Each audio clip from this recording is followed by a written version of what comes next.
Sunday வந்து அந்த series பார்த்தே பாதி ஓடிருச்சு. நைட்டு டின்னருக்கு வந்து பாஸ்தா தான் பண்ணிகிட்ருந்தேன்.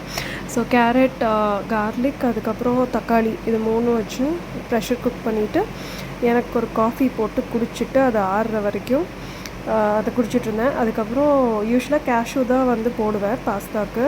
கேஷ்யூ இல்லாததுனால பாதாம், கொஞ்சம் வால்நட் போட்டு அரைச்சிட்டு இந்த குக் பண்ண வெஜிடபிள்ஸும் போட்டு அரைச்சிட்டு குக் பண்ண பாஸ்தா கூட அந்த மிக்ஸ் பண்ணி வச்சுருக்கேன். அப்புறமும் வந்து கொஞ்சம் டைம் இருந்ததுனால ப்ராக்கலி அப்புறம் கொஞ்சம் பட்டாணியெல்லாம் வந்து ப்ரெஷர் குக் பண்ணி அதில் ஆட் பண்ணிட்டேன். ப்ராக்கலி போட்டால் சாப்பிடுவாங்களா நம்ம வீட்டிலன்னு தெரியல. அதனால் ப்ராக்கலி கொஞ்சம் தனியாக வச்சுட்டு பட்டாணி மட்டும் போட்டு மிக்ஸ் பண்ணியிருந்தேன். அப்புறம் வெளியில் கிளம்பிட்டோம். சரி கோயிலுக்கு போகலாம் அப்படின்ட்டு ஒரே சிங்குச்சா மஞ்சள் கலர் சிங்குச்சா அப்படின்னு வளையெல்லாம் போட்டு புக்கெல்லாம் எடுத்துகிட்டு போனேன். எப்படியும் நம்மளை வந்து டைம் ஆக்கிடுவாங்க அப்படின்னு தெரியும். புக்கெல்லாம் எடுத்துகிட்டு போயிட்டு பாஸ்தாவையும் பேக் பண்ணி எடுத்துக்கிட்டாச்சு. அங்கே செம்ம கூட்டம், சூப்பராக இருந்துச்சு. ஆனால் அலங்காரம்லாம் அவ்வளோ சூப்பராக இருந்துச்சு.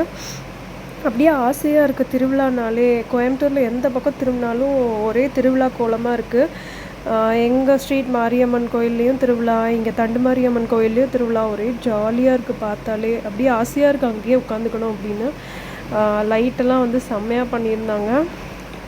நாளான்னைக்கு காலையில் எல்லோரும் பூச்சட்டி தூக்க போகிறாங்க. பார்க்கலாம். அதோட சண்டே ஓவர். பாய்.